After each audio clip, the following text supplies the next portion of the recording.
Hello hello hello मेरे दोस्तों। यार इस वीडियो में एटॉमिक स्ट्रक्चर को बहुत कायदे से यार कंप्लीट करेंगे।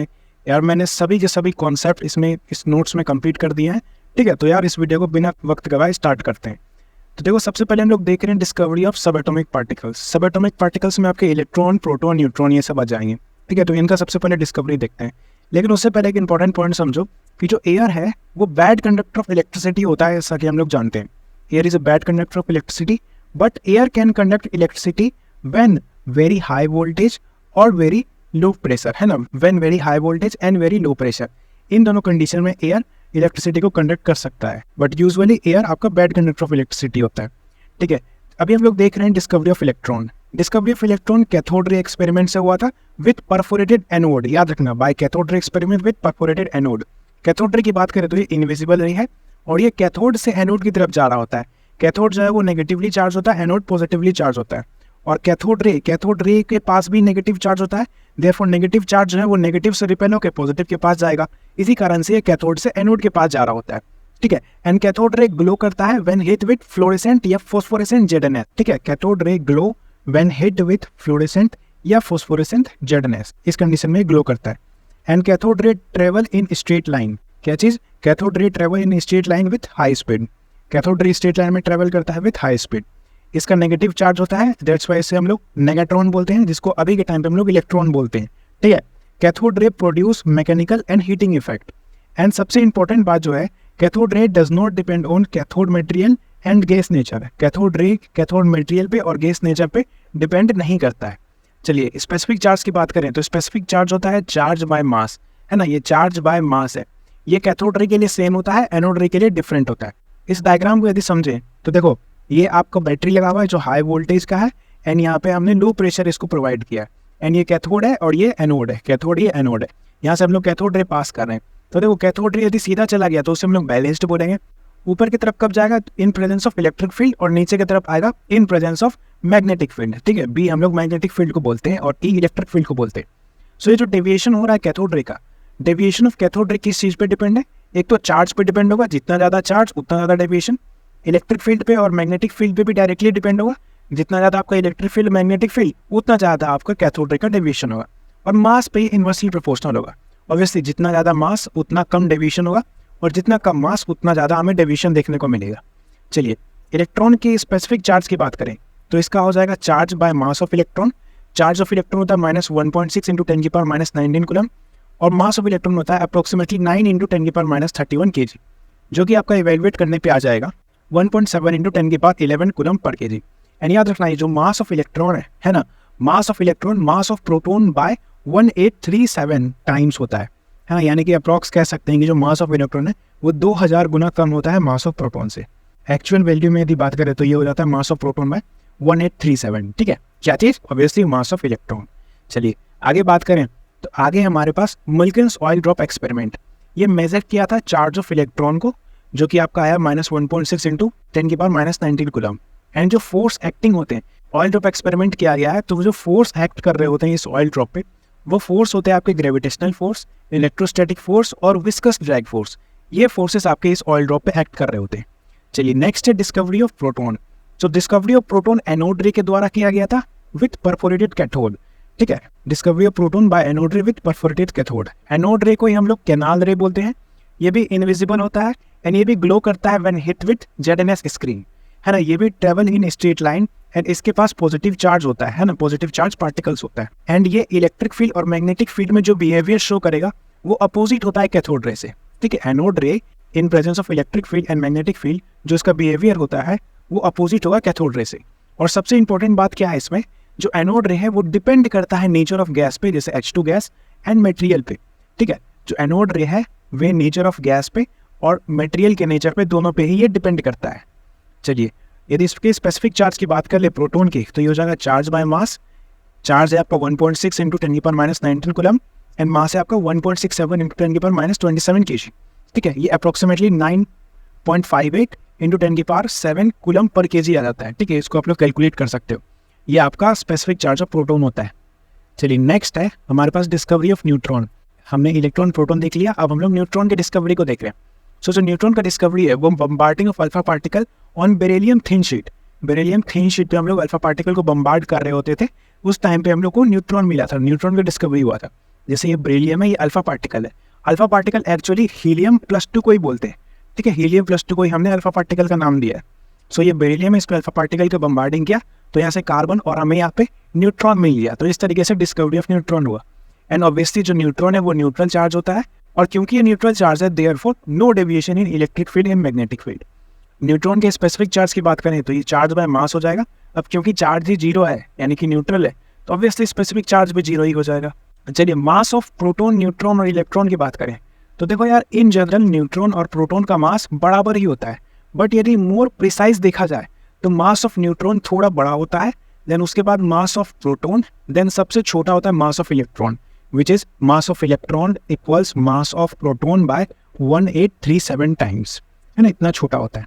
स्पेसिफिक चार्ज का यदि ऑर्डर का बात करें तो सबसे ज़्यादा होता है इलेक्ट्रॉन का, then proton, then alpha particle या बोल दीजिए ड्यूट्रॉन। अल्फा पार्टिकल और ड्यूट्रॉन का स्पेसिफिक चार्ज बराबर ही होता है, देन सबसे छोटा हो जाता है न्यूट्रॉन का। ठीक है, इसको आप लोग कैलकुलेट कर सकते हो, है ना। और कैलकुलेट करने का सबसे आसान तरीका होता है ये कि जो चार्ज है उसको प्रोटॉन के चार्ज के बराबर रखो, और जो मास है ना, जो मास है उसको प्रोटॉन के मास के बराबर रख लो, ताकि आसानी से इसका रेशियो निकालने में आसानी हो। तो इलेक्ट्रॉन के लिए क्या हो जाएगा, electronic charge by mass of electron. Mass of electron क्या लिख सकते हैं, मास ऑफ प्रोटॉन बाय 1837, ठीक है, इसको यही लिख सकते हैं। तो ये जो है और ये दोनों आपस में कट जाएगा तो ये आ गया 1837। तो यहाँ पे इसका या 1837 प्रोटॉन के लिए ऑब्वियसली दोनों कट गया तो इसका रेशियो 1 आया। अल्फा पार्टिकल का और ड्यूट्रॉन का मैं आपको बता देता हूँ। ड्यूट्रॉन का चार्ज होता है E, है ना, यानी कि प्रोटॉन के चार्ज के बराबर, और मास होता है 2m, यानी कि प्रोटॉन के मास के डबल। और अल्फा पार्टिकल का चार्ज होता है 2e और मास होता है 4m। तो यदि ड्यूट्रॉन का चार्ज बाय मास का रेशियो देखें तो ये आएगा E/2m, और यदि अल्फा पार्टिकल के चार्ज बाय मास को देखें तो ये आ जाएगा 2e/4m। तो ऑब्वियसली यदि दोनों को यदि काटें तो दोनों ही आपका 1/2 के बराबर ही तो आएगा, है ना। तो देयरफॉर अल्फा पार्टिकल ये ड्यूट्रॉन, यहाँ पे आप ड्यूट्रॉन में लिख सकते हो, दोनों का स्पेसिफिक चार्ज 1/2 के बराबर ही आता है। और न्यूट्रॉन का तो ऑब्वियसली चार्ज जीरो है तो ये भी जीरो हो जाएगा। तो इस तरीके से हम लोग स्पेसिफिक चार्ज का ऑर्डर लिख सकते हैं, सबसे ज़्यादा electron, then proton, then alpha particle, इसके बराबर हो जाएगा ड्यूट्रॉन, एंड देन लास्ट में आता है न्यूट्रॉन। चलिए नेक्स्ट है आपका एटॉमिक मॉडल्स। एटॉमिक मॉडल्स में सबसे पहले हम लोग थॉमसन मॉडल देख रहे हैं। तो थॉमसन ने वाटरमेलन या उसी को प्लम पुडिंग या रेजन पुडिंग मॉडल बोला था। प्लम यानी कि आपका नेगेटिव चार्ज हो जाएगा, एंड पुडिंग में आपका पॉजिटिव चार्ज हो जाएगा। देखो जो थॉमसन मॉडल है, इन्होंने कहा था कि atom is spherical in nature, atom का जो नेचर है वो स्फेरिकल होता है obviously. And overall neutrality of atom को इन्होंने बताया था थॉमसन मॉडल में। एंड क्या कहा था कि जो पॉजिटिव चार्ज है वो uniformly distributed through out the body. इन्होंने ये गलती कर दिया कि ये बता दिया कि पॉजिटिव चार्ज यूनिफॉर्मली डिस्ट्रीब्यूटेड है, जबकि हम लोग जानते हैं कि पॉजिटिव चार्ज तो वो सेंटर पे होता है। एंड इन्होंने एटॉमिक रेडियस के बारे में बताया कि जो एटॉमिक रेडियस है वो आपके 10⁻10 मीटर के टर्म्स में होता है, ठीक है, 10⁻10 मीटर्स के टर्म्स में होता है, जिसको हम लोग बोलते हैं एंगस्ट्रॉम, 1 एंगस्ट्रॉम के टर्म्स में होता है, ये बताया था। और यही एक्चुअली ट्रू है, जो कि हम लोग अभी भी इस्तेमाल करते हैं ना। उसके बाद आया रदरफोर्ड। रदरफोर्ड मॉडल जो है, इससे ही हमारा न्यूक्लियस का भी डिस्कवरी हुआ था। और देखो जो रदरफोर्ड मॉडल है, इसमें अल्फा रे स्कैटरिंग एक्सपेरिमेंट किया गया था, अल्फा पार्टिकल स्कैटरिंग एक्सपेरिमेंट, जो कि गोल्ड फॉइल में किया गया था, है ना। और इन्होंने बताया था जो रेडियस ऑफ न्यूक्लियस है वो 10⁻15 मीटर्स के टर्म्स में होता है, and radius of atom 10⁻10 meters के टर्म्स में होता है ना। जो रेडियस ऑफ एटम्स है वो तो हमें थॉमसन मॉडल से भी पता चल रहा था, इन्होंने भी वही बताया।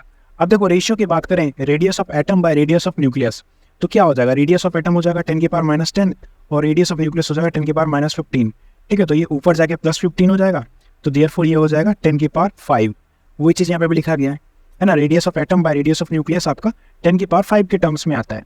एंड यदि इसको volume of atom by volume of nucleus करना है तो रेडियस का क्यूब कर दो, तो इधर क्यूब और इधर क्यूब, तो देयरफॉर ये 5×3=15 आ जाएगा, है ना। वही मैंने यहाँ पे लिखा है, volume of atom by volume of nucleus 10⁵ के बराबर आ जाता है। चलिए रेडियस और मास नंबर में देखा जाए रिलेशन, तो रेडियस प्रोपोर्शनल होता है A⁻1/3, ठीक है। यदि आपका किसी एक का रेडियस दिया हुआ है ना, और 2 मास नंबर दिया हुआ है, तो आप उसका वहाँ से रेडियस दूसरे का निकाल सकते हो, है ना। इस चीज़ का आप रिलेशन करके जो भी आपका मिसिंग क्वांटिटी रहेगा, है ना, उस चीज़ को वहाँ से आप कैलकुलेट कर सकते हो, ठीक है। और ये जो R0 है इसका एक फिक्स्ड वैल्यू होता है, दैट इज 1.33 × 10⁻15 मीटर्स, ठीक है। तो वैसे आपको ये R0 का ज़्यादा काम पड़ता नहीं है, तो इसको आप याद रखो, नहीं रखो कोई मतलब नहीं है। बाकी आप इस चीज़ को याद रख लेना, R proportional to A⁻1/3, which is very important. ना यदि ड्रॉबैक्स की बात करें रदरफोर्ड मॉडल की, तो इन्होंने से nothing about electronic structure of atom, electronic structure of atom के बारे में कुछ नहीं बताया था। Not explain nuclear charge, nuclear charge को भी एक्सप्लेन नहीं किया था। और भी जैसे ड्रॉबैक्स हैं आपके, जैसे लाइन स्पेक्ट्रा, इन्होंने सिर्फ क्वालिटेटिव टर्म्स को लिया था, ठीक है। तो ये भी सारे आपके ड्रॉबैक्स है। और जैसे कि यहाँ पे इनस्टेबिलिटी ऑफ एटम, यहाँ पे देखो जैसे ये इलेक्ट्रॉन है, इलेक्ट्रॉन यार पॉजिटिव चार्ज की तरफ अट्रैक्ट होते जाएगा इनके मॉडल के अकॉर्डिंग, तो बट ऐसा होता नहीं है। जो न्यूक्लियस है उसके अराउंड इलेक्ट्रॉन रिवॉल्व कर रहा होता है, बट यहाँ पे तो ऐसा नहीं है, ठीक है। तो इस चीज़ को आपके जो रदरफोर्ड है वो एक्सप्लेन नहीं कर पाए, attraction of electron by nucleus, इस स्टेटमेंट को रदरफोर्ड एक्सप्लेन नहीं कर पाए, तो ये चीज़ इनका ड्रॉबैक चला जाएगा। नाउ रेडियो एक्टिविटी की बात करें तो इसमें अल्फा रे, बीटा रे और गामा रे है। अल्फा रे ऑब्वियसली वही अल्फा पार्टिकल हो जाएगा, हीलियम+2 न्यूक्लियस, एंड ये जो है ये deflected by electric field and magnetic field, दोनों से डिफ्लेक्ट होते हैं। बीटा रे जो है ये नेगेटिव चार्ज होते हैं इलेक्ट्रॉन जैसा। गामा रे जो है इसके पास हाई पेनिट्रेशन पावर होता है, ठीक है, आराम से पेनिट्रेशन कर सकते हैं। स्पेसिफिक चार्ज की बात करें तो सबसे ज़्यादा बीटा रे का होगा, देन उसके बाद alpha ray, then gamma ray. Penetration power की बात करें तो ऑब्वियसली वो सबसे ज़्यादा गामा रे का होगा, देन बीटा रे, देन अल्फा रे का होगा, ठीक है। 1000:100:1 इस रेशियो में आता है। चलिए मोजले साहब के एक्सपेरिमेंट की बात करें तो हेनरी मोजले साहब ने बताया था कि root of frequency proportional to atomic number होता है।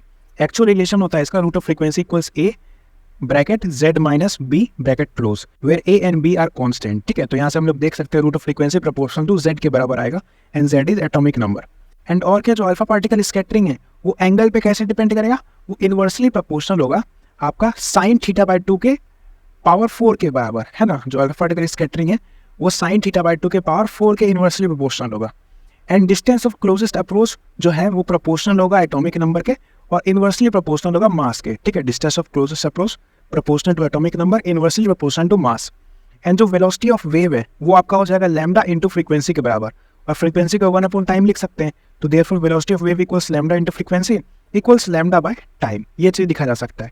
एंड जो वेव नंबर है, यानी कि ये ऊपर बार लगा देंगे हम लोग यहाँ पे, वेव नंबर है वो 1/λ को बोलते हैं, ठीक है। यानी कि इसको बोल सकते हैं कि वेव नंबर इक्वल्स 1/वेव लेंथ, है ना। तो वेव लेंथ जितना भी होगा उसको 1 से डिवाइड कर लो, हमारा वेव नंबर आ जाएगा।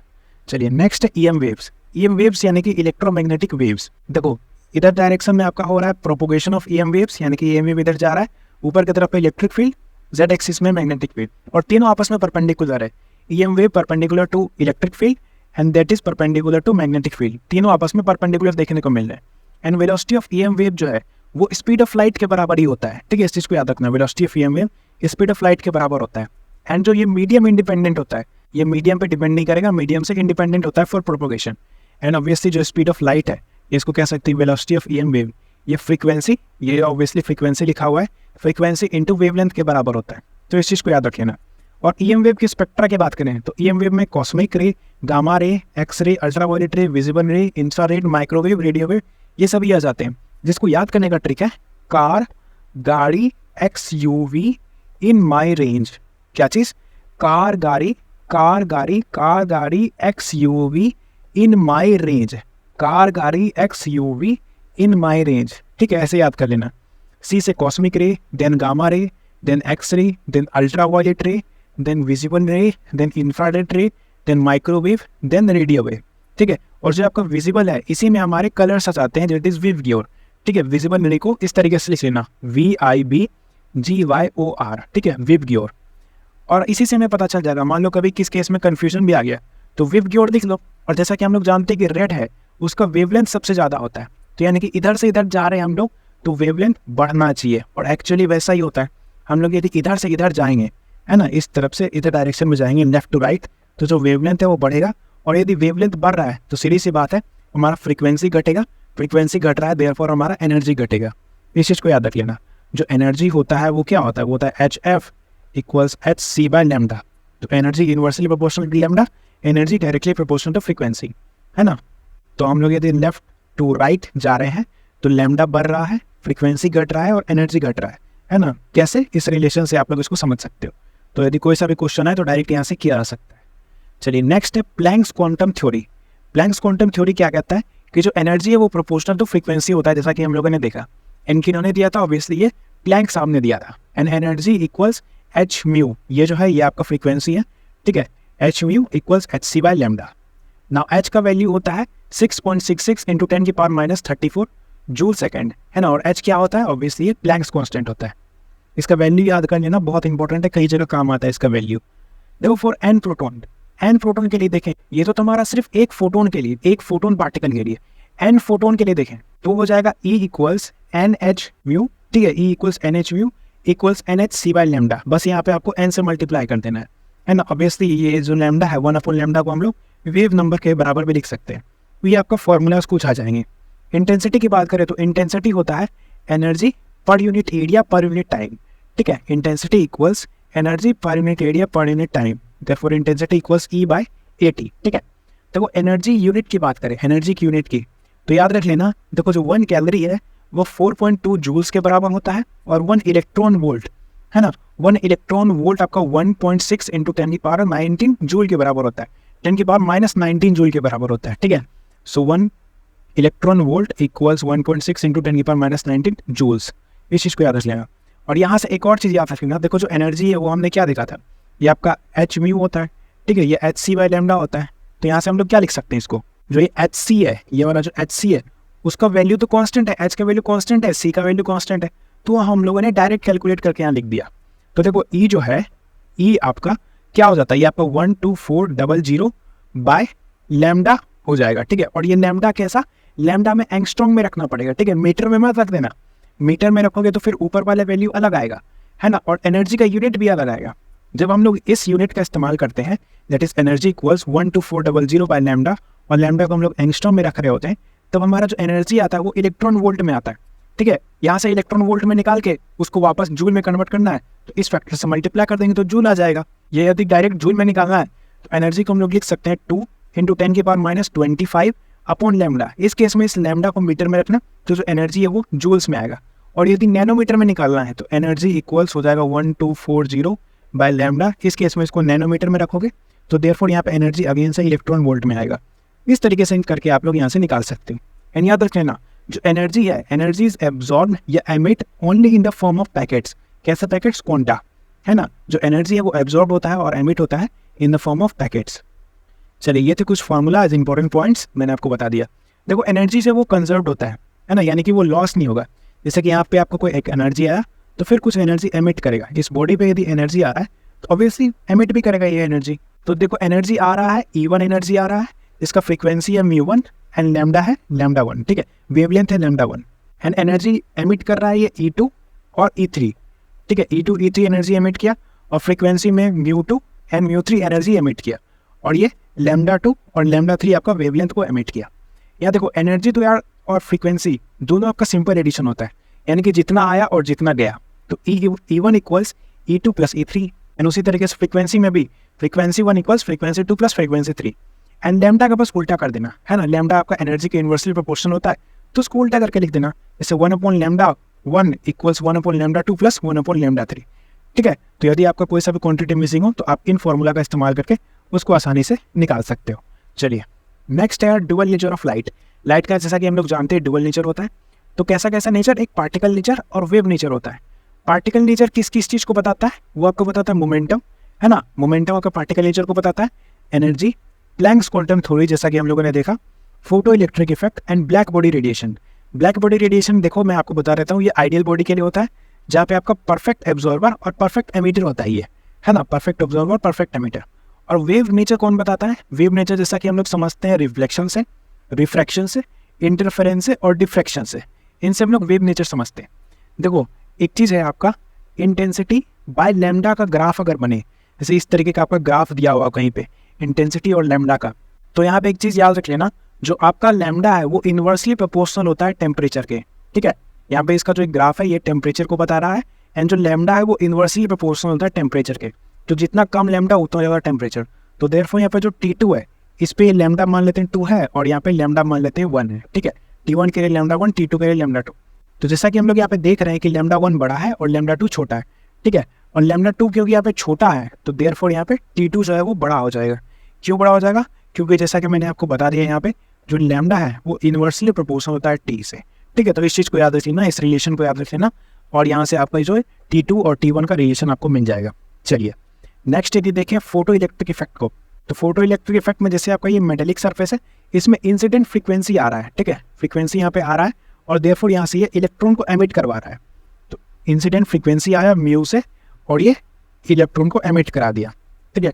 तो वही चीज़ है यहाँ पे, और क्या, और यहाँ पे ये जो देख रहे हो ये थ्रेशोल्ड फ्रीक्वेंसी है, यानी कि इतना फ्रीक्वेंसी इसमें रह जाएगा, इतना फ्रीक्वेंसी ये खा जाएगा, इसके अलावा जो एक्स्ट्रा होगा उस एक्स्ट्रा फ्रीक्वेंसी से इलेक्ट्रॉन को एमिट करवा देगा, है ना। ये होता है आपका थ्रेशोल्ड फ्रीक्वेंसी।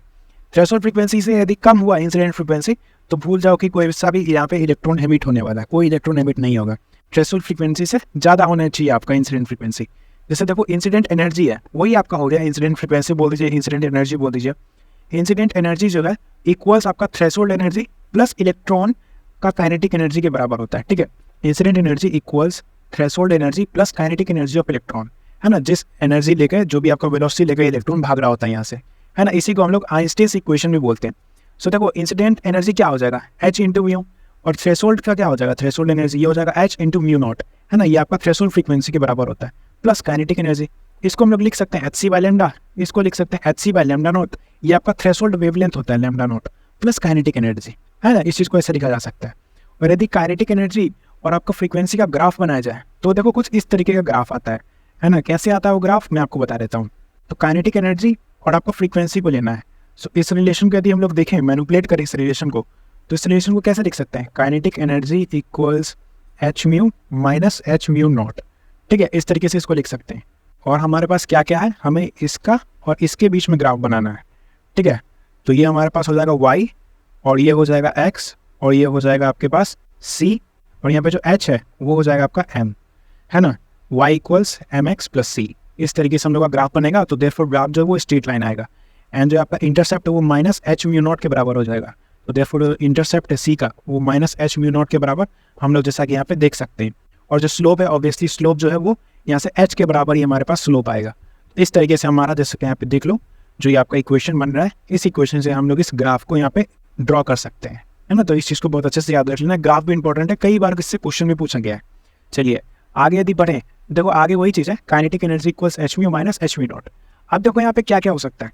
अब यदि हमारे पास फ्रीक्वेंसी इंसिडेंट फ्रीक्वेंसी बढ़ा हुआ है ना थ्रेशोल्ड फ्रीक्वेंसी से, तो हमारा फोटो इलेक्ट्रिक इफेक्ट हो जाएगा और काइनेटिक एनर्जी जो है वो पॉजिटिव में आएगा। यदि जो बराबर हो गया यानी कि incident frequency equals threshold frequency, तो आपका फोटो इलेक्ट्रिक इफेक्ट नहीं होगा। और यदि छोटा हुआ यानी कि इंसिडेंट फ्रीक्वेंसी कम हुआ आपका थ्रेशोल्ड फ्रीक्वेंसी से, तो भी आपका फोटो इलेक्ट्रिक इफेक्ट नहीं होगा ना। यदि काइनेटिक एनर्जी का एक और रिलेशन था that is h c by lambda minus h c by lambda naught, ठीक है। इसको हम लोग इस तरीके से भी लिख सकते हैं, जैसे कि यदि हम लोग एच सी को कॉमन ले लें तो यहाँ पे 1/λ बाय 1/λ नॉट आ जाएगा। उसको हम लोग इस रिलेशन में भी लिख सकते हैं, है ना। 1/λ माइनस 1/λ नॉट को यार इस रिलेशन में आराम से लिखा जा सकता है। तो देखो यहाँ पे क्या करना है, यहाँ पे सब कुछ उल्टा कर देना है। अब देखो इंसिडेंट वेवलेंथ यदि बड़ा हुआ थ्रेशोल्ड वेवलेंथ से तो फोटो इलेक्ट्रिक इफेक्ट नहीं होगा। इंसिडेंट वेवलेंथ यदि बड़ा हुआ थ्रेशोल्ड वेवलेंथ से तो भी फोटो इलेक्ट्रिक इफेक्ट नहीं होगा। यहाँ पे इंसिडेंट वेवलेंथ को छोटा होना पड़ेगा थ्रेशोल्ड वेवलेंथ से, तो फोटो इलेक्ट्रिक इफेक्ट होगा। और यहाँ पे फ्रीक्वेंसी को बड़ा होना पड़ेगा थ्रेशोल्ड फ्रीक्वेंसी से, तब आपका फोटो इलेक्ट्रिक इफेक्ट होगा, है ना। इस चीज़ को बहुत अच्छे से याद रख लेना।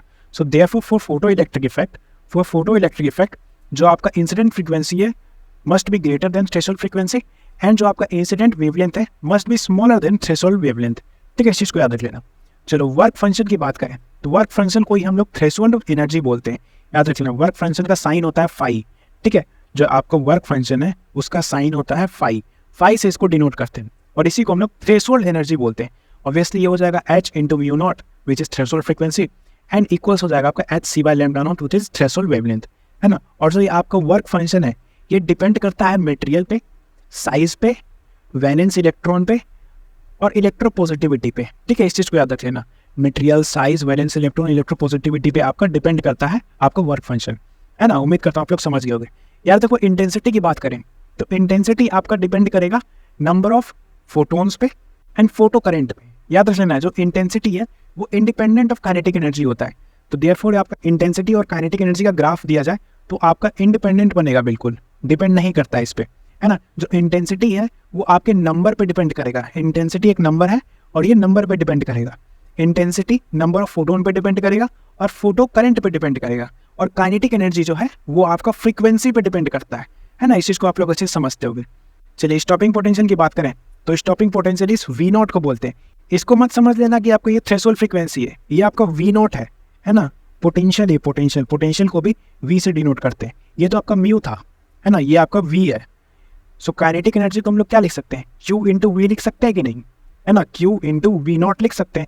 तो देयरफॉर जो आपका ये वी नॉट है ये आपका स्टॉपिंग पोटेंशियल है ना।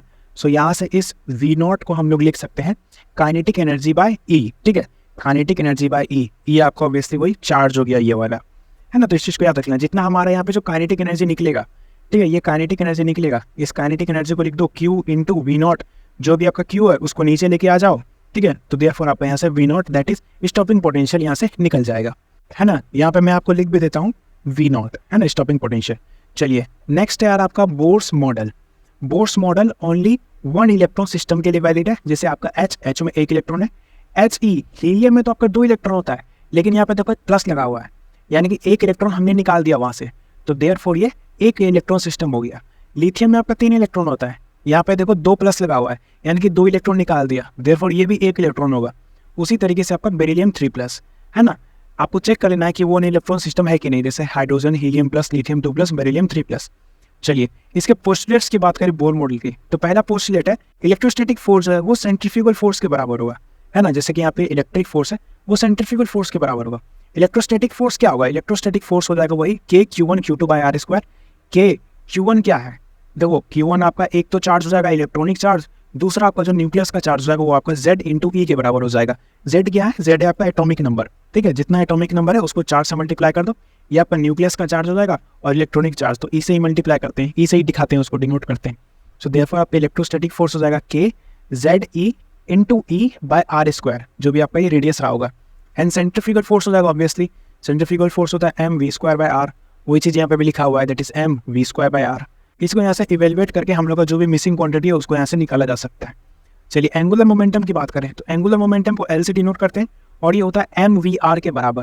ये इसको हम लोग लिख सकते हैं NH/2π, है ना, या इसको हम लोग लिख सकते हैं NH बार, है ना। याद रख लेना इस चीज़ को, मैं यहाँ पे लिख देता हूँ, H बार जो है वो इक्वल्स होता है H/2π के, ठीक है, ये चीज़ आपको बतानी चाहिए।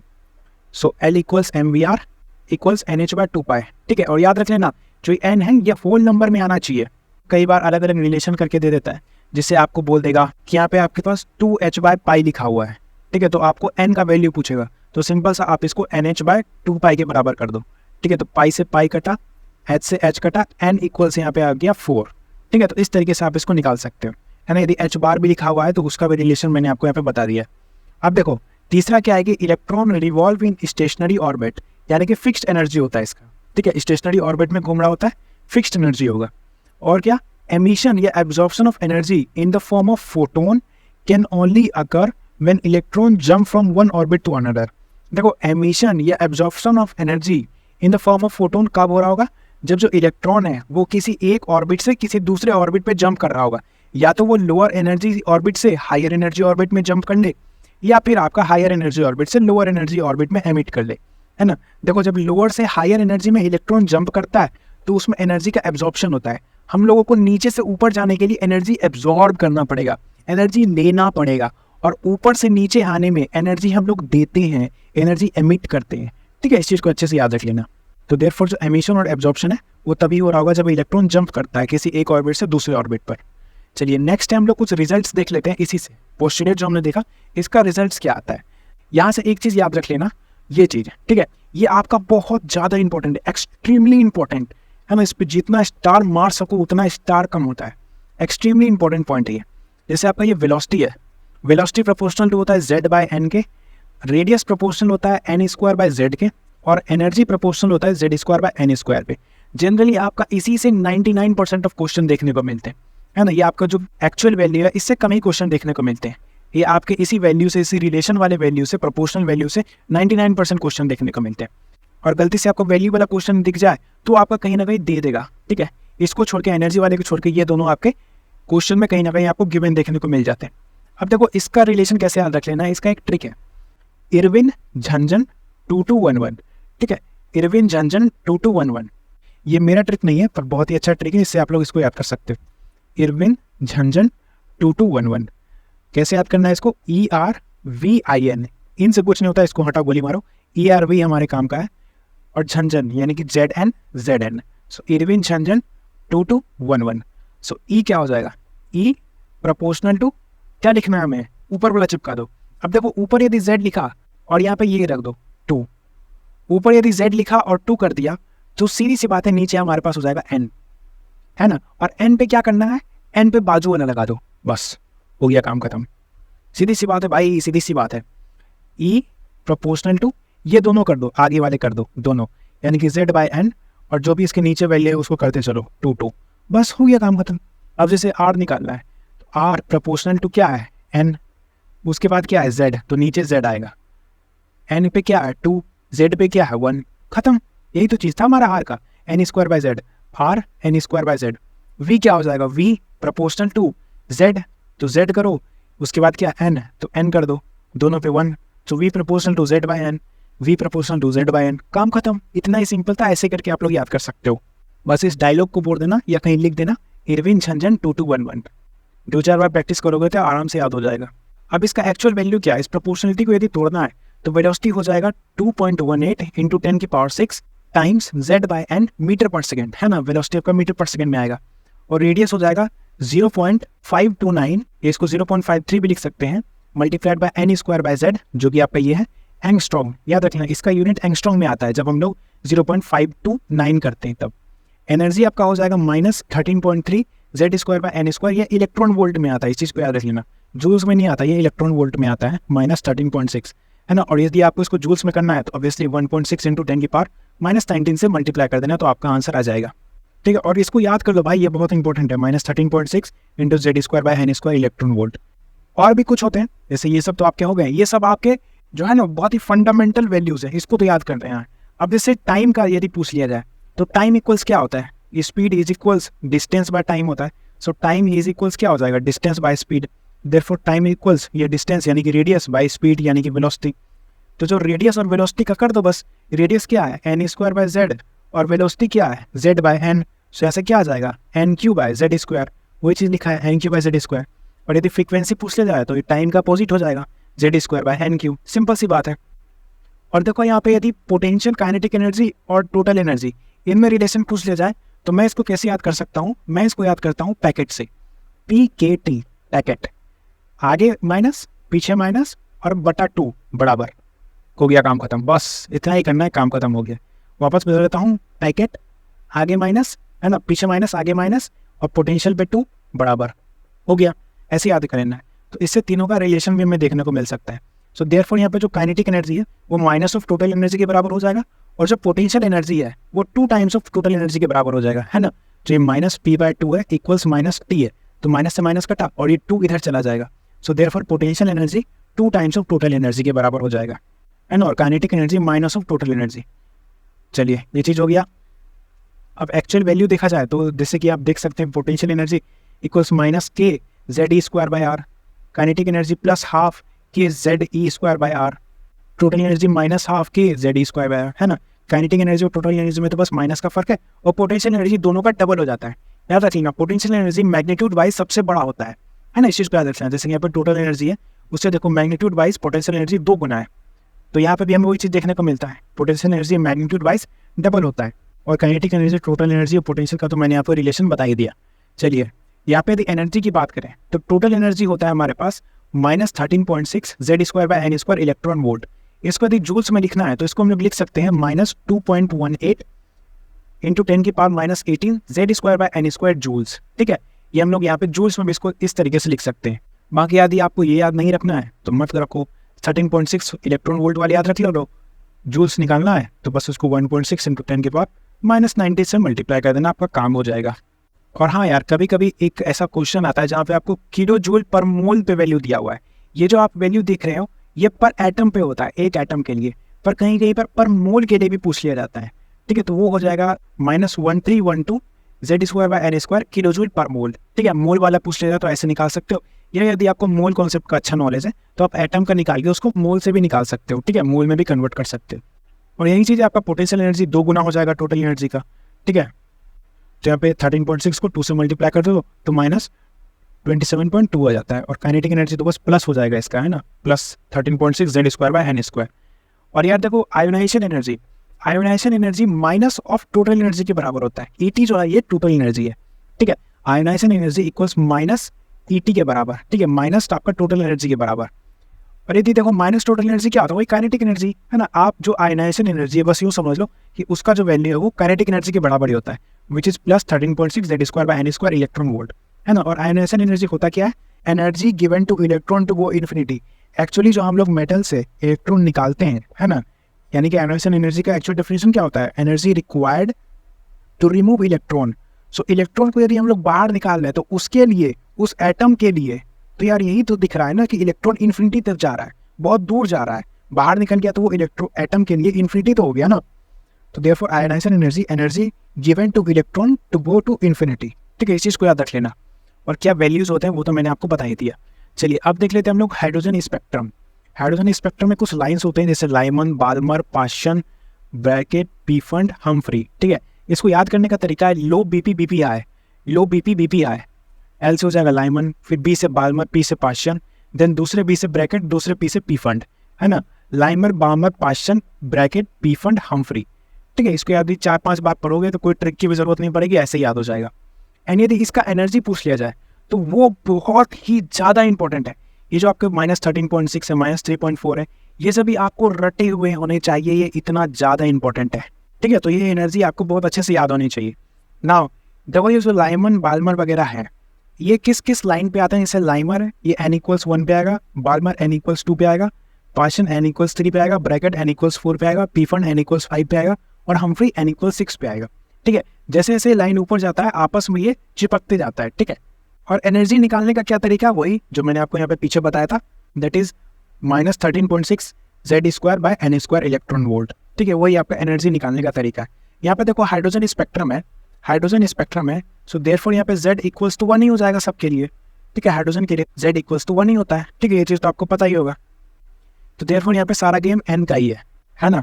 तो E = -13.6/n², जो भी n है उसका स्क्वायर करते चलो वो आपका आ जाएगा। जैसे देखो n=1 है, इसके लिए एनर्जी हो जाएगा -13.6 इलेक्ट्रॉन वोल्ट, n=2 के लिए हो जाएगा -3.4 इलेक्ट्रॉन वोल्ट, n=3 के लिए हो जाएगा -1.51 इलेक्ट्रॉन वोल्ट। कैसे, आपका -13.6/3 का स्क्वायर 9 हो जाएगा। इसको कैलकुलेट करोगे तो ये हो जाएगा -1.51 इलेक्ट्रॉन वोल्ट। n=4 के लिए -0.85।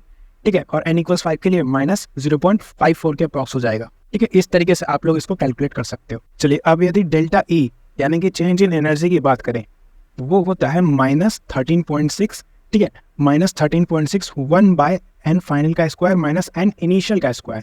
ठीक है, फॉर एग्जाम्पल यदि हम लोग इलेक्ट्रॉन को यहाँ से ऊपर फेंक रहे हैं, यानी कि इलेक्ट्रॉन नीचे से ऊपर की तरफ जा रहा है। ठीक है, तो n इनिशियल क्या हो जाएगा, n इनिशियल =1 हो जाएगा और n फाइनल =2 हो जाएगा। ठीक है, देयरफॉर ये जो हमारा डेल्टा ई है वो क्या हो जाएगा, -13.6 n फाइनल 2 का स्क्वायर 4/1। ठीक है, ये चीज़ हो जाएगा और इसको आप कैलकुलेट करोगे तो ये हमारे पास आंसर आएगा 10.2 इलेक्ट्रॉन वोल्ट, और एक्चुअली यही है। ठीक है, यहाँ पे जो आप डेल्टा ई निकालते हो ये होता है E final minus E initial. तो यदि हम लोग यहाँ से ऊपर फेंक रहे हैं तो E फाइनल क्या हो जाएगा, E फाइनल हो जाएगा -13.4 माइनस, ठीक है, minus of minus E initial की तो हो जाएगा 13.6। तो इसको अगर कैलकुलेट करोगे तो ये भी आपका हो जाएगा 10.2 के बराबर। वापस बता देता हूँ आपको, डेल्टा ई आपका हो जाता है E final minus E initial, नीचे से ऊपर जा रहा है तो फाइनल हो जाएगा आपका 13.4 माइनस ऑफ माइनस 13.6। इसको कैलकुलेट करोगे तो ये हो जाएगा 10.2। ठीक है, चाहे इससे कर लो या इस वाले से कर लो, आंसर सेम ही आने वाला है। तो इस चीज़ को याद रखना, ये भी काफ़ी इंपॉर्टेंट क्वेश्चन होता है, आपसे इससे भी क्वेश्चन पूछे जा सकते हैं। और ये वैल्यूज़ बस आप लोग याद रख लो, ये वाले वैल्यूज़। ठीक है, -13.6 -3.4 -1.51 -0.85 -0.54। तो आपका काम बड़ी आसानी से निकल जाएगा। यदि आपसे पूछ लिया जाए 1 से 3 पे जा रहे हैं, इलेक्ट्रॉन को लेके जंप कर रहा है, तो कितना यहाँ से एनर्जी लगेगा। ठीक है, नीचे से ऊपर जाने के लिए एनर्जी लगता है ऑब्वियसली, तो कितना लगेगा, तो इन दोनों के डिफरेंस को निकाल लो तो उतना ही आपका एनर्जी यहाँ पे लगेगा। और यदि ऊपर से नीचे आ रहा है तो एनर्जी एमिट करेगा, तो ऑब्वियसली जो आपका डिफरेंस रहेगा उतना ही एनर्जी आपका एमिट करेगा। और याद रखना, जब एनर्जी लगता है तो आपका डेल्टा ई जो है वो आपका पॉजिटिव होगा। ठीक है, जब आपका एनर्जी लगता है, और जब एनर्जी एमिट करता है तो डेल्टा ई उस केस में आपका नेगेटिव हो रहा होगा। ठीक है, तो इस चीज़ को याद रख लेना। एंड ऑब्वियसली जैसे जैसे हम लोग एन को बढ़ा रहे हैं, यानी कि एन बढ़ते जा रहा है, तो वैसे वैसे हमारा एनर्जी बढ़ते जा रहा है। देखो एक्चुअली यहाँ पे माइनस लगाए ना, तो -13.6 से बड़ा होता है -3.4। ठीक है, मैथमेटिकल वैल्यू आप लोग समझते होगे। तो एन को जैसे जैसे बढ़ाएंगे एनर्जी भी बढ़ेगा और डेल्टा ई घटेगा। देखो डेल्टा ई घटते जा रहा है। ठीक है, ये चीज़ चलता है यहाँ पे, आप लोग समझ गए होगे। नेक्स्ट है हमारे पास वेवलेंथ। वेवलेंथ कैसे निकालना है, 1/वेवलेंथ, ये इसी को हम लोग बोल सकते हैं वेव नंबर। ये होता है R/Z², R होता है रेडबर्ग कांस्टेंट, 1/n² - 1/n2 का स्क्वायर। अब यहाँ पे देखो जो N1 है ये आपका फाइनल है और N2 जो है ये आपका इनिशियल है, ठीक है। वही चीज़ यहाँ पे भी आ गया, फाइनल माइनस इनिशियल, है ना। इस चीज़ को याद रख लेना। यहाँ पे मैं यदि डायरेक्ट लिख भी दूँ तो ये फाइनल हो जाएगा और ये इनिशियल हो जाएगा, है ना। यानी कि ये वाला जो ये फाइनल पॉइंट है और ये इनिशियल पॉइंट है। तो जैसे कि हम लोग यहाँ से फेंक करें इलेक्ट्रॉन को, ये इनिशियल से फाइनल में आ रहा है, तो कितना वेवलेंथ एमिट होगा, कितना वेवलेंथ होगा, इस फॉर्मूले से हम लोग निकाल सकते हैं, है ना। उम्मीद है आप लोग इस चीज़ को यहाँ पे समझ गए होंगे। Now total number of spectral lines की बात करें, जैसे N2 से N1 तक आ रहा है, सो N2 से N1 तक आ रहा है तो total number of spectral line हो जाएगा N2 minus N1 multiplied by N2 minus N1 plus 1/2। ये हो जाएगा आपका total number of spectral line, है ना। और जैसे कि यहाँ पे जो Z है ये एटॉमिक नंबर है, एंड 1/R 1/ रेडबर्ग कांस्टेंट का वैल्यू होता है 911 यानी कि 911.2 एंगस्ट्रॉम, इसके बराबर होता है। खैर इसका ज़्यादा आपको ज़रूरत पड़ेगा नहीं, आपको यदि ऐसा निकलवाना भी हो तो क्वेश्चन में गिवन होगा। चलो लाइंस ऑफ पर्टिकुलर सीरीज, किसी पर्टिकुलर सीरीज की लाइन की बात करें, फॉर एग्जांपल N2 से लेके N1 तक आ रहा है, इसमें हमसे पूछ लिया कि मान लीजिए बाल्मर सीरीज का लाइन कितना होगा, एन तो बाल्मर सीरीज N=2 पे आता है, तो ये जो N सीरीज है वहाँ पे 2 आ जाएगा, है ना। तो लाइन ऑफ पर्टिकुलर सीरीज हो जाएगा N2 minus N series, N2 क्या जहाँ से आ रहा है। For example number of Balmer series के लिए N=2 होता है, तो N सीरीज का वैल्यू यहाँ पे 2 हो जाएगा।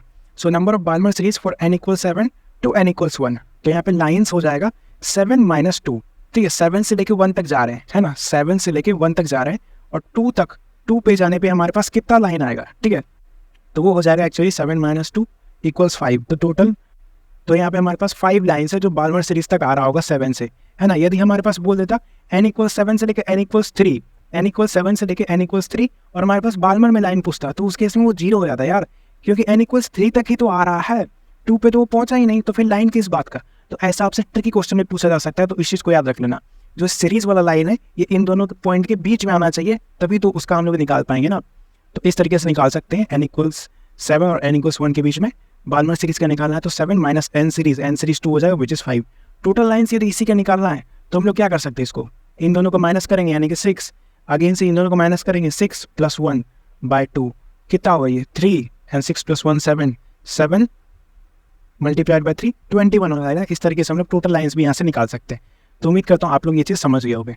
नेक्स्ट लाइन्स देखो, जो फर्स्ट लाइन है उसको अल्फा लाइन बोलते हैं, सेकंड को बीटा, थर्ड को गामा और लास्ट लाइन को लिमिटिंग लाइन बोलते हैं।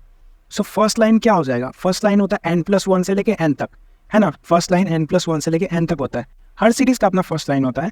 फॉर एग्जाम्पल यदि लाइमन सीरीज का फर्स्ट लाइन की बात करें तो ये हो जाएगा, यानी कि N+1, लाइमन सीरीज क्या होता है 1, सो N+1 हो जाएगा इसके लिए 2 से लेके 1 तक, ये इसका होगा इसका फर्स्ट लाइन। बाल्मर सीरीज का फर्स्ट लाइन हो गया 3 से लेके 2 तक, है ना, 3 से लेके 2 तक। पार्शियल सीरीज का फर्स्ट लाइन हो गया आपका 4 से लेके 3 तक। इस तरीके से आपका फर्स्ट लाइन होता है, and then second line, third line, तो आप लोग समझ गए होंगे। और लास्ट लाइन होता है इन्फिनिटी से लेके N तक, है ना। जैसे कि आपको यदि N=1 लाइमन सीरीज का बात करें तो इसके लिए ये लास्ट लाइन हो जाएगा इन्फिनिटी से लेके 1 तक, है ना। और देखो जो फर्स्ट लाइन है उसका आपका वेवलेंथ मैक्सिमम होगा और फ्रीक्वेंसी मिनिमम होगा, इस चीज़ को याद रख लेना। लाइन जितना छोटा होगा उसका वेवलेंथ उतना ही ज़्यादा होगा, तो वेवलेंथ सबसे मैक्सिमम होगा फर्स्ट लाइन का और फ्रीक्वेंसी देयरफॉर उतना ही मिनिमम होगा, एंड फ्रीक्वेंसी मिनिमम तो देयरफॉर एनर्जी भी मिनिमम। और लास्ट लाइन बहुत बड़ा है तो देयरफॉर इसका आपका जो वेवलेंथ है वो मिनिमम हो जाएगा और जो इसका फ्रीक्वेंसी है वो मैक्सिमम हो जाएगा, देयरफॉर एनर्जी भी मैक्सिमम होगा, ठीक है। जैसे कि हम लोग यहाँ पे लाइमन सीरीज की बात करें तो इसका फर्स्ट लाइन यानी कि अल्फा लाइन 2 से लेके 1 तक होगा, देयरफॉर इसका मैक्सिमम वेवलेंथ और मिनिमम एनर्जी और मिनिमम फ्रीक्वेंसी होगा। और लास्ट लाइन को हम लोग लिमिटिंग लाइन बोलेंगे जो कि इन्फिनिटी से लेके 1 तक होगा, और इसका ऑब्वियसली मिनिमम वेवलेंथ और maximum energy and maximum frequency हो रहा होगा, ठीक है। चलिए ड्रॉबैक्स ऑफ बोर मॉडल की बात करें तो ये only valid for 1 electron system के लिए होता है, जैसा कि हम लोगों ने देखा, and not explain splitting of spectral line. Spectral line का जो स्प्लिटिंग हो रहा होता है इसको ये एक्सप्लेन नहीं कर पाता है, ठीक है, in the presence of electric field, है ना। Not explain splitting of spectral line in the presence of electric field, जिसको हम लोग स्टार्क इफेक्ट बोलते हैं, और in presence of magnetic field, जिसको हम लोग जीमन इफेक्ट बोलते हैं। इसको ये एक्सप्लेन नहीं कर पाया बोर मॉडल, ये चीज़ आपका ड्रॉबैक है। चलिए नेक्स्ट है डिब्रोगलीज हाइपोथेसिस। तो देखो डिब्रोगली ने मैटर वेव के बारे में बोला था, याद रख लेना, मैं आपको बहुत इंपॉर्टेंट चीज़ बताने जा रहा हूँ। हम लोगों ने यहाँ पे EM वेव्स पढ़ा था ना, EM वेव्स अलग होता है, ठीक है, EM वेव्स अलग है और आपका मैटर वेव अलग है। EM वेव्स में आपका ये cosmic, gamma, X-ray, ultraviolet, visible, infrared, microwave, radio wave, ये सब आ गया, ठीक है। पर जो आपका ये डिब्रोगली हाइपोथेसिस है, डिब्रोगली हाइपोथेसिस, डिब्रोगली वेवलेंथ, ये सब आपके लिए इलेक्ट्रॉन, प्रोटॉन वगैरह के लिए। याद रखना EM वेव्स जो है, जो आपका EM वेव्स है, ठीक है, EM वेव्स है आपका, वो आपका फोटोन वगैरह के लिए होगा, फोटोन, ठीक है। फोटोन के लिए आपको EM वेव्स का कॉन्सेप्ट लगाना है, वो E equals HF equals HC by lambda, ये वाला चीज़ है। और आपका प्रोटोन बोल दिया जाए, ठीक है, प्रोटोन बोल दिया जाए, इलेक्ट्रॉन बोल दिया जाए, न्यूट्रॉन बोल दिया जाए, इसके लिए आपको लैम्डा इक्वल्स H/P लगाना है, ठीक है, लैम्डा इक्वल्स H/P। यहाँ पे आपको lambda equals energy by HC, देखो lambda equals energy by HC लगाना है, या बोल सकते हैं energy equals HC by lambda लगाना है, ठीक है। तो ये कॉन्सेप्ट था, ये चीज़ आपका मैटर वेव के लिए, जैसे इलेक्ट्रॉन, प्रोटॉन, न्यूट्रॉन, ये सब हो गया। सो यहाँ पे जो लैम्डा है, डी ब्रोगली हाइपोथेसिस में lambda inversely proportional to P होता है, यानी कि मोमेंटम। सो देयरफॉर लैम्डा यानी वेवलेंथ इक्वल्स H/P, ठीक है। और यहाँ पे H रहेगा, P को हम लोग M भी लिख सकते हैं, और देखो P को हम लोग √2m के ही लिख सकते हैं, क्योंकि हम लोग जानते हैं ना काइनेटिक एनर्जी होता है P²/2m। यहाँ से P को √अंडर ऑब्वियसली 2m के ही लिख सकते हैं। So therefore momentum equals √2m के ही, और के ही को ऑब्वियसली Q डेल्टा भी लिख सकते हैं ऑब्वियसली। तो ये आपके फॉर्मूलाज हो गए यहाँ पे। सो देयरफॉर यहाँ पे lambda inversely proportional to delta V √under, है ना, डेल्टा V √अंडर आ जाता है यानी पोटेंशियल के। इसको ऐसे भी लिख सकते हैं, wavelength inversely proportional to √under V। V क्या है? पोटेंशियल। ये किसके लिए? ये आपके इलेक्ट्रॉन के लिए, प्रोटॉन के लिए, न्यूट्रॉन के लिए, मैटर वेव्स के लिए, है ना। लेकिन यदि आपसे बोल दिया जाए एक्सरे के लिए, एक्सरे के लिए क्या होगा?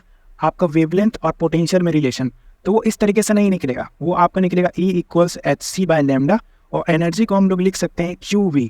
सो देयरफॉर यहाँ से जो लैम्डा है वो proportional to, inversely proportional to V के बराबर हो जाएगा। इसमें कोई रूट नहीं आएगा। ये किसके लिए? एक्सरे, EM वेव्स, जितने भी आपके EM वेव्स हो गए, एक्सरे, गामा, लाइट रे, ये सब के लिए चीज़ हो जाएगा, ठीक है। तो ये दोनों रिलेशन बहुत इंपॉर्टेंट है, आपसे क्वेश्चन भी एक बार पूछा गया था। चलिए नेक्स्ट है आपका ये ऑर्बिट। देखो जैसे ये ऑर्बिट है, उसमें ये वेव्स चल रहा है, ठीक है, ये N ऑर्बिट है, और यही आपके नंबर ऑफ वेव्स को भी बताता है ना। नंबर ऑफ वेव जो है वो नंबर ऑफ ऑर्बिट के बराबर ही होता है। तो यहाँ पे ये जो ऑर्बिट है इसका सर्कमफेरेंस 2πr हो जाएगा।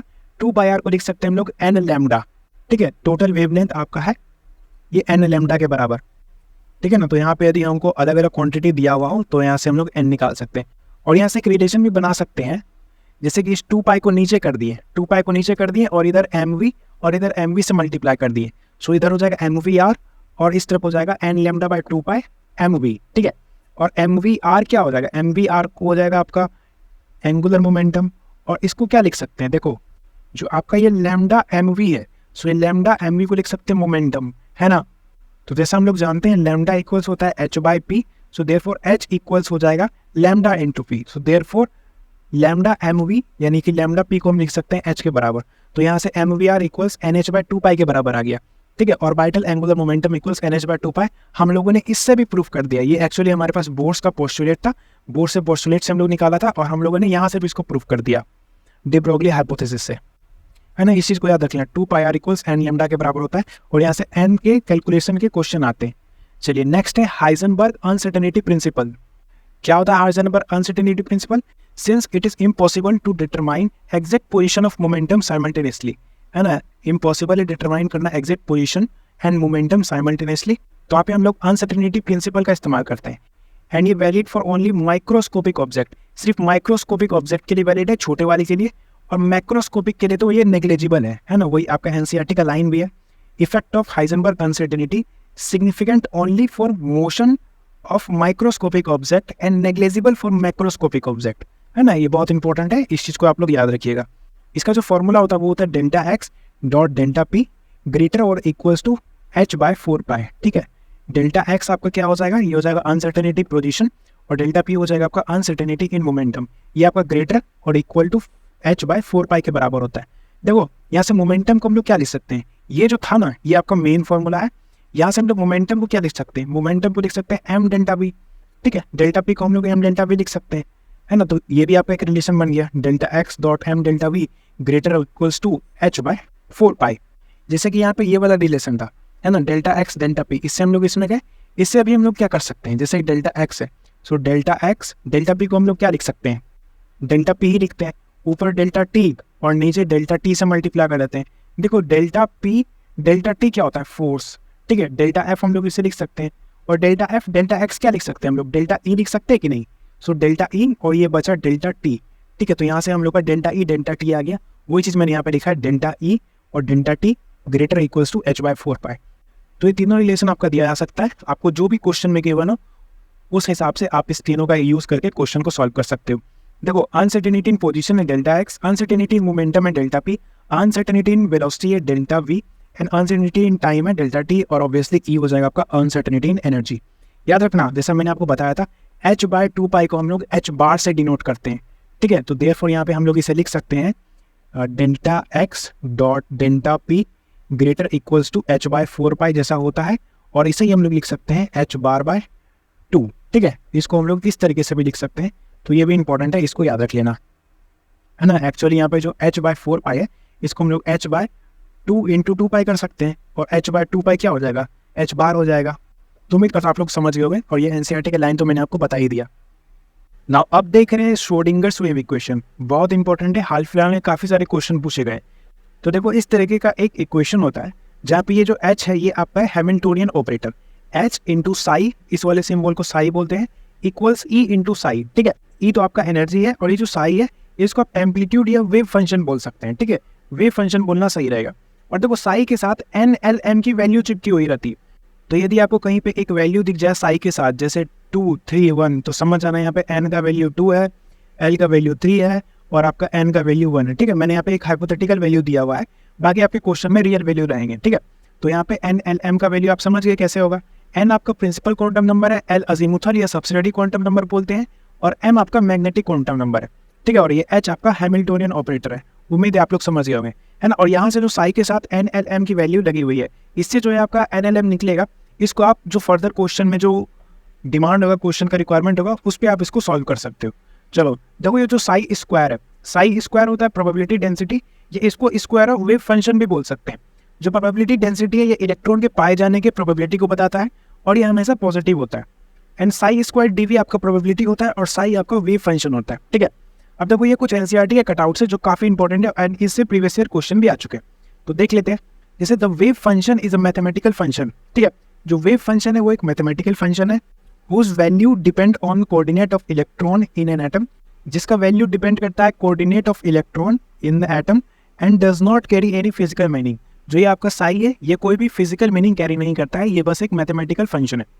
And such wave function of hydrogen और हाइड्रोजन लाइक स्पीसीज, ऐसा ही वेव फंक्शन हाइड्रोजन या हाइड्रोजन जैसा स्पीसीज जिसका एक इलेक्ट्रॉन होता है जिसके पास, उसे हम लोग एटॉमिक ऑर्बिटल्स बोलते हैं।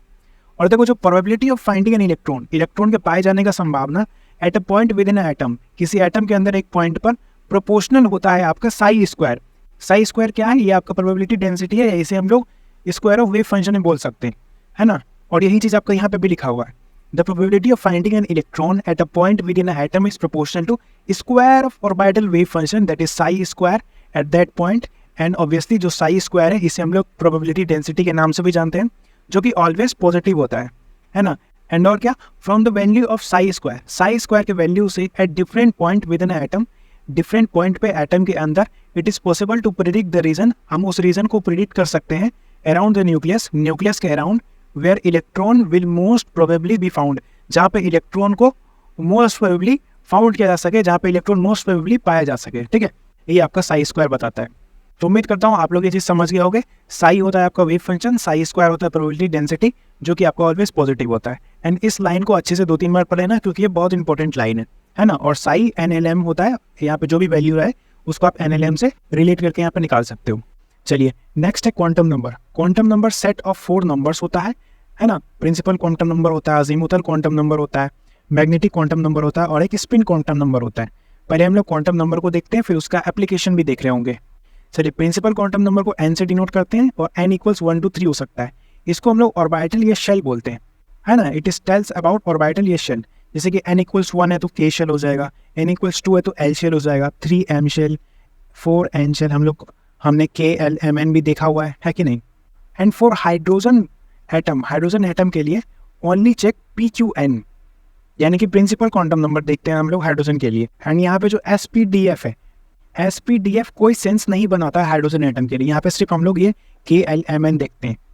SPDF क्या होता है अभी हम लोग आगे देखेंगे। चलिए अब देख लेते हैं हम लोग azimuthal quantum number. Azimuthal quantum number को L से डिनोट करते हैं, और ये सब सेल बताता है। सब सेल टेल्स अबाउट सब सेल। सब सेल्स क्या होते हैं, एक्चुअली यही होते हैं सब सेल्स, SPDF, ठीक है। ये हमारे पास सब सेल्स होते हैं। एंड वैल्यू ऑफ L जो है वो 0 to n-1 तक हो सकता है। जैसे कि n यदि आपका 3 है तो जो आपका L का वैल्यू है वो आपका 0 से लेकर 2 तक हो सकता है, यानी कि 0, 1 और 2 हो सकता है, ठीक है। एल का वैल्यू आपका n-1 तक रहेगा। And number of subshell in nth orbit n रहेगा, ठीक है। ऑर्बिटल एंगुलर मोमेंटम की बात करें तो इसमें आपका ऑर्बिटल एंगुलर मोमेंटम क्या हो जाएगा, that is root under L, L plus 1 और h बाय 2 पाई। याद रखना ये जो h बाय 2 पाई है ब्रैकेट के बाहर है ना, यहीं तक सिर्फ ब्रैकेट है आपका L, L plus 1 root under, ठीक है, और h by 2 pi. Now s के लिए क्या हो जाएगा, s के लिए आपका l 0 होता है, p के लिए l होता है 1, d के लिए l होता है 2 और f के लिए l होता है 3, ठीक है। s p d f कर दो, 0, 1, 2, 3 कर दो। ये बहुत इंपॉर्टेंट है, इसको बहुत अच्छे तरीके से याद रख लेना। चलिए एग्जाम्पल्स की बात करें तो फॉर एग्जाम्पल्स n इक्वल्स 3 है और n इक्वल्स 2 है, तो क्या होगा, यदि n इक्वल्स 3 है तो हम लोग उसको l के टर्म्स में लिख सकते हैं। l इक्वल्स क्या हो सकता है, 0, 1, 2, ठीक है। n इक्वल्स 3 है तो 0, 1, 2 हो सकता है, और l इक्वल्स यदि 2 है तो ऑब्वियसली s p d, यानी कि ये d हो रहा होगा। देयरफॉर हम लोग इसे लिख सकते हैं ये 3 और l इक्वल्स 2 है तो ये d लिख सकते हैं, तो हमारे पास आंसर हो जाएगा 3d। इस तरीके से हमारा क्वेश्चन बन सकता है ना। सिर्फ यदि n इक्वल्स 3 लिखा रहा था तो उससे हम क्या बता सकते हैं, उससे हम लोग बता सकते हैं possible value it means 3 subshell, उससे हम लोग 3 सबसेल्स के बारे में बता सकते हैं। n इक्वल्स 3 है तो हम लोग ये बता सकते हैं कि इसमें 3 सबसेल्स हो सकता है। कौन कौन सा, 0 है तो s, 1 है तो p, 2 है तो d, है ना। इसके अंदर 3 सबसेल्स हो सकते हैं। और यदि l का भी वैल्यू दिया रहे तो हम कंफर्म के साथ बोल सकते हैं कि यस इसमें ये पर्टिकुलर सबसेल है। जैसे कि 2 है तो हम लोग बता सकते हैं इसमें d सबसेल था, ठीक है। तो उम्मीद करता हूँ आप लोग अजीमुथल भी समझ गए होंगे। चलिए नेक्स्ट है आपका मैग्नेटिक क्वांटम नंबर, इसको m से डिनोट करते हैं और ये ऑर्बिटल्स के बारे में बताता है। Tells about number of orbitals in subshell, एक सबसेल के अंदर कितना ऑर्बिटल है और इसका जो वैल्यू है वो -l to l तक होता है। फॉर एग्जांपल हमारे पास p है तो p का क्या होता है, p का होता है 1 एंड l का वैल्यू p के लिए 1 होता है, तो देयरफॉर m का वैल्यू क्या हो जाएगा, m का वैल्यू हो जाएगा -1, 0 प्लस 1, ठीक है। -1 से लेके जो ये आपका माइनस है उससे लेके -l से लेके +l तक होता है। m का वैल्यू -l से लेके +l तक। And number of possible orbitals, number of possible orbital का फॉर्मूला होता है mn, याद रखना ये mn है, ठीक है। नंबर है, ये नंबर को बता रहा है, टोटल नंबर्स। जैसे फॉर एग्जांपल ये हमारे पास यदि मैं आपको बता दूं l इक्वल्स 5 है, l इक्वल्स यदि 5 है तो देयरफॉर m इक्वल्स क्या हो जाएगा, m इक्वल्स हो जाएगा 5 -4 -3 -2 -1 0 1 2 3 4 5। टोटल कितने हुए, 1 2 3 4 5 6 7 8 9 10 11। तो देयरफॉर यहाँ पे mn का वैल्यू हो जाएगा 11, ठीक है। तो ये आपके टोटल नंबर्स बताते हैं कि ये टोटल कितने नंबर्स आ जाएंगे। तो उसी का फॉर्मूला होता है number of possible orbitals equals to l + 1। अब यदि इस फॉर्मूले से भी यदि हम लोग निकालें तो l का वैल्यू यदि 5 है तो 5 × 2 10 + 1, यहाँ से भी 11 आ जाएगा, ठीक है। तो डायरेक्ट यहाँ से भी निकाल सकते हैं। एंड वही जैसा मैंने आपको बता दिया, ये आपको होता है number of possible values of m, कितने आपके वैल्यूज होंगे। फॉर एग्जाम्पल जैसे मैंने आपको एग्जाम्पल भी लिखा हुआ है, l इक्वल्स 2 के लिए m हो जाएगा -2 से लेके +2 तक, है ना। l इक्वल्स 2 आपका किसका होता है, ऑब्वियसली आपका ये d का होता है ना। और यहाँ पे आपके कितने वैल्यूज आए, यहाँ पे आपके 1 2 3 4 5 वैल्यू आए। mn से भी निकालें तो 2l + 1, 2 × 2 + 1, यहाँ से भी आपका 5 वैल्यूज आ जाता है। तो ठीक है, तो इससे भी आपके बहुत क्वेश्चन बनते भाई। कभी कभी डायरेक्ट आपसे फॉर्मूला ही पूछ लिया जाता है ना। आपसे l का फॉर्मूला पूछ लिया जाएगा m के टर्म्स में, तो देयरफॉर l हो जाएगा mn -1/2, ठीक है। इसको भी याद रख लेना, ऐसे भी आपसे पूछा जा सकता है। And for nth orbit and shell, देखो ये कुछ अलग है, देखो ये एक इंपॉर्टेंट पॉइंट है, इसको अच्छे से याद रख लेना। फॉर nth ऑर्बिट या शेल के बारे में भी हम देख रहे हैं। So total number of orbitals हो जाएगा n²। यदि हमारे पास n दिया हुआ है और हमसे टोटल नंबर ऑफ ऑर्बिटल्स पूछा है ना, यही वाला चीज़ mn, ठीक है। mn लिख देता हूँ यहाँ पे, ये आपका पूछा है mn, तो ये हो जाएगा यहाँ पे आपका n²।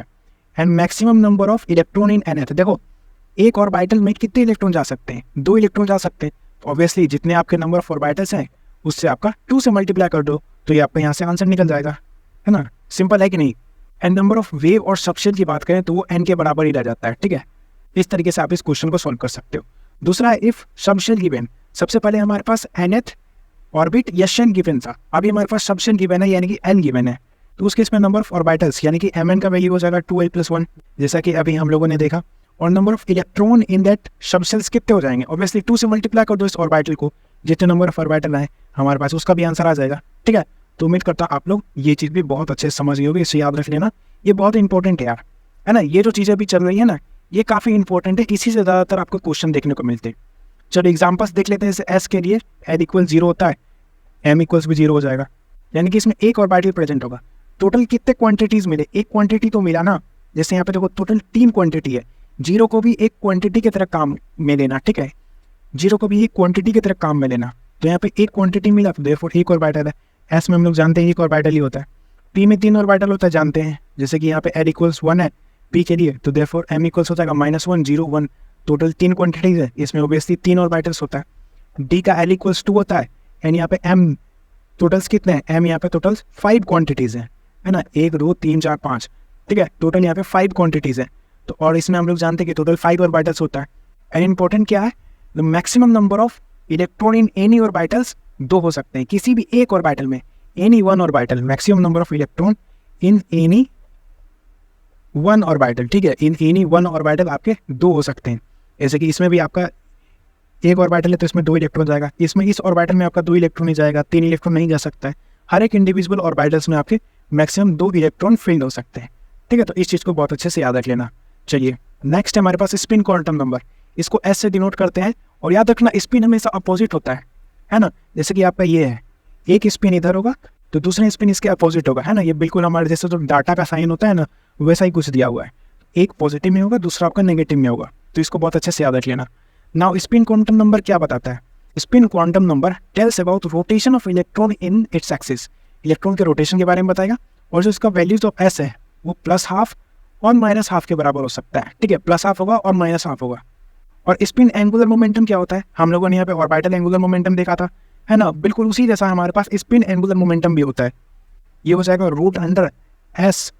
√S+1 और ये हो जाएगा फिर h/2π, ठीक है, ये होता है आपके पास स्पिन एंगुलर मोमेंटम। ना अब हम लोग देख रहे हैं यहाँ पे एप्लीकेशन ऑफ क्वांटम नंबर। तो इसमें सबसे पहले हम लोग को अफबाउ प्रिंसिपल देखना है, फिर ह्यून्स रूल देखना है, फिर पॉलीज एक्सक्लूजन प्रिंसिपल देखना है, ठीक है, ये सभी हम लोग को देखना है। नाउ सबसे पहले हम लोग देख लेते हैं अफबाउ प्रिंसिपल। तो ये कहता है कि electron field in lower energy to higher energy, lower energy से लेके हायर एनर्जी तक हमारे पास इलेक्ट्रॉन फील्ड होता है इसी बेसिस पे। और ये एनर्जी लेवल डिसाइड कैसे होगा, energy level decided by Bohr Bury rule, ठीक है, बोर-बोरी रूल के अकॉर्डिंग एनर्जी लेवल डिसाइडेड होता है, जो कि आपका होता है n+ वैल्यू, n+l वैल्यू, है ना, n+l value proportional to energy level.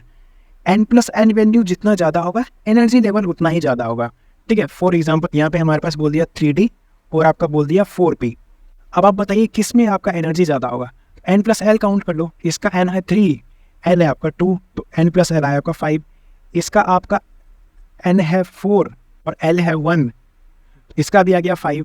तो अगर इस कंडीशन में दोनों का ही बराबर आ जाए, इफ़ n+l सेम आ जाए, then n proportional to energy, तो जिसका ज़्यादा n होगा उसका एनर्जी ज़्यादा होगा, यानी कि इस केस में हमारे पास 4p का एनर्जी ज़्यादा होगा। यदि ये दोनों बराबर नहीं आता तो जिसका ज़्यादा आ जाता उसका एनर्जी ज़्यादा हो जाता, ठीक है। फॉर एग्जाम्पल यहाँ पे हमारे पास 4d रहता, तो ये इस पर हम लोग लिख देते हैं 4+2, 4+2 कितना हो जाता है, ये होता था 6 और इसका आता 5, ठीक है। तो हमारे पास जो 4d है उसका एनर्जी ज़्यादा होता 3d से, लेकिन अभी इस केस में जो 3d है उसका एनर्जी कम होगा 4p से, ठीक है, 4p का एनर्जी ज़्यादा होगा, है ना। क्यों, क्योंकि दोनों का यहाँ पे n+l वैल्यू 5 आया, पर यहाँ पे n जो है वो इसका बड़ा है 4p का, तो देयरफॉर ये बड़ा हो जाएगा। तो उम्मीद करता हूँ आप लोग ये एनर्जी लेवल कैसे डिसाइड होता है ये समझ गए होंगे, है ना। एनर्जी लेवल पहली बात तो n+l वैल्यू पे डिपेंड करता है, यदि आपका n+l सेम है तो n पे डिपेंड कर जाएगा। Now Hund's rule, Hund's rule क्या बताता है, ये बताता है pairing of electron take place after each orbital is half field, ठीक है। जब तक आपका हर ऑर्बिटल हाफ फील्ड ना हो जाए तब तक आपका इलेक्ट्रॉन पेयर्ड होना चालू नहीं हो जाएगा। फॉर एग्जाम्पल यहाँ पे मैं आपको बताता हूँ, जैसे कि ये आपका p है, p का है ये आपका, इसमें हमारे पास 4 इलेक्ट्रॉन को हमें फील्ड करना है, तो हम लोग कैसे करेंगे, क्या हम लोग ऐसे ऐसे करना चालू कर देंगे, बिल्कुल नहीं, ये प्रोसीजर गलत है, ऐसे हम लोग 4 इलेक्ट्रॉन नहीं करते। सबसे पहले हम लोग एक एक इलेक्ट्रॉन सब में डालेंगे, 3 इलेक्ट्रॉन हो गया, उसके बाद चौथा इलेक्ट्रॉन डालेंगे, ठीक है। तो सबसे पहले हम लोग हाफ फील्ड कर देंगे सबका, उसके बाद हम लोग पेयरिंग करना चालू करेंगे। इस तरीके से हमारा होता है पेयरिंग, और यही चीज़ बताता है हमारे पास ह्यून्स रूल, है ना। और याद रखना जो स्टेबिलिटी है वो फुली फील्ड और हाफ फील्ड का दोनों का ही ज़्यादा होता है बाकी सबके कंपैरिजन में, पर यदि इसमें भी देखा जाए तो फुली फील्ड का स्टेबिलिटी ज़्यादा होता है हाफ फील्ड से। रीज़न क्या है, रीज़न है ऑब्वियसली सिमेट्री और एक्सचेंज एनर्जी, ठीक है। फुली फील्ड का एनर्जी क्यों ज़्यादा होगा हाफ फील्ड से, सिमेट्री के कारण और एक्सचेंज एनर्जी के कारण, है ना। चलिए नेक्स्ट है आपका पॉलीज एक्सक्लूजन प्रिंसिपल। ये क्या बताता है, no 2 electron have same set of 4 quantum numbers, यानी कि दोनों आपके इलेक्ट्रॉन एक डायरेक्शन में कभी नहीं देखे कि मिलेंगे, हमेशा एक ऊपर रहेगा और दूसरा नीचे रहेगा, है ना। No 2 electron, 2 electron have same set of quantum number, मान लीजिए बाकी सब कुछ सेम है, आपका अजीमुथल, आपका मैग्नेटिक, सब सेम हो गया, लेकिन ये आपका स्पिन सेम नहीं रहेगा। ठीक है, चारों के चारों आपके क्वांटम नंबर 2 इलेक्ट्रॉन के सेम कभी नहीं हो सकते हैं। एक का यदि प्लस होगा तो दूसरे का माइनस होना ही होना है। स्पिन क्वांटम नंबर पर ये आपका पॉलिश एक्सक्लूजन प्रिंसिपल खेल खेलता है। अब देखो जैसे हाइड्रोजन लाइक स्पीसीज है, इसमें क्या होता है, इसमें होता है कि एनर्जी ऑर्डर यदि देखने को मिले तो इसमें एनर्जी ऑर्डर कैसा हो जाता है, जैसा कि हम लोग एनर्जी ऑर्डर जानते हैं, ये होता है S, S P, then S D P, then S D P, then S F D P, then S F D P. ठीक है, इस तरीके से हम लोग एनर्जी ऑर्डर लिखते हैं। तो वही चीज़ यहाँ पे भी लिखा हुआ है, एस, एस पी, ठीक है, एस डी पी होना चाहिए था, जैसे कि यहाँ पे लिखते हैं हम लोग S P, S D P. ठीक है, एस डी पी आगे चलता रहेगा। हाइड्रोजन के लिए क्या होता है, हाइड्रोजन के लिए सिंपल ऑर्डर लिखते हैं, एस पी तक हमने सिंपल ऑर्डर लिखा। उसके बाद जो नंबर है एन, उसके अकॉर्डिंग हम लोग यहाँ पे चलते जाते हैं। जैसे कि यहाँ पे सबसे छोटा 1 का है, फिर 2 का है, उसके बाद जितने भी 3 हैं वो तीनों का बराबर बराबर हो जाएगा, फिर जितने भी 4 हैं 4 का बराबर बराबर हो जाएगा। ठीक है, तो ऐसा होता है इसमें हाइड्रोजन वाले में। बाकी सब में तो वैसा ही होता है, S P, S D P, बाकी सब में जैसा आपका पीरियोडिक टेबल में आप पढ़ते हो वैसा ही देखने को मिलता है।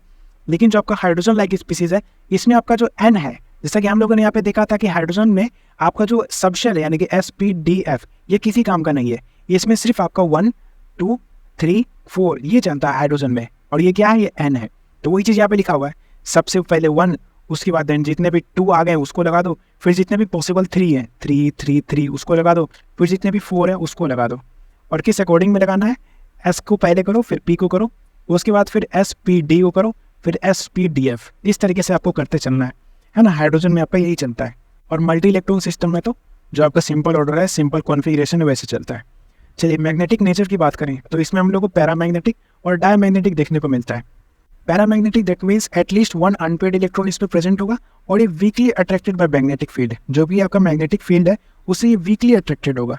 डायमैग्नेटिक जो है, इसमें कोई भी अनपेड इलेक्ट्रॉन नहीं देखने को मिलेगा, और ये weakly repelled by magnetic field. याद रखना, paramagnetic weakly attracted by magnetic field, और diamagnetic weakly repelled by magnetic field. इस चीज़ को याद रख लेना। और पैरामैग्नेटिक में एटलीस्ट 1 अनपेड इलेक्ट्रॉन होगा, और डाया में कोई सा भी अनपेड इलेक्ट्रॉन नहीं देखने को मिलता है। चलिए नेक्स्ट है नोड्स। नोड्स क्या होता है, नोड्स रीजन है where probability of finding electron is 0। जहाँ पे इलेक्ट्रॉन का पाए जाने का संभावना 0 है, वहाँ पे इलेक्ट्रॉन मान लीजिए कि नहीं पाया जा सकता है। अब इसमें क्या होता है, एंगुलर नोड्स होता है, रेडियल नोड्स होता है, और टोटल नोड्स होता है। एंगुलर नोड्स आपका एल के बराबर हो जाता है, एल यानी कि वही अजीमुथल क्वांटम नंबर। और रेडियल नोड को ही हम लोग स्फेरिकल नोड बोलते हैं, ये आपका n-l-1 के बराबर होता है। और टोटल नोड्स आपका angular nodes plus radial nodes के बराबर होगा। एंगुलर नोड्स हो जाएगा l, रेडियल नोड्स हो जाएगा n-l-1।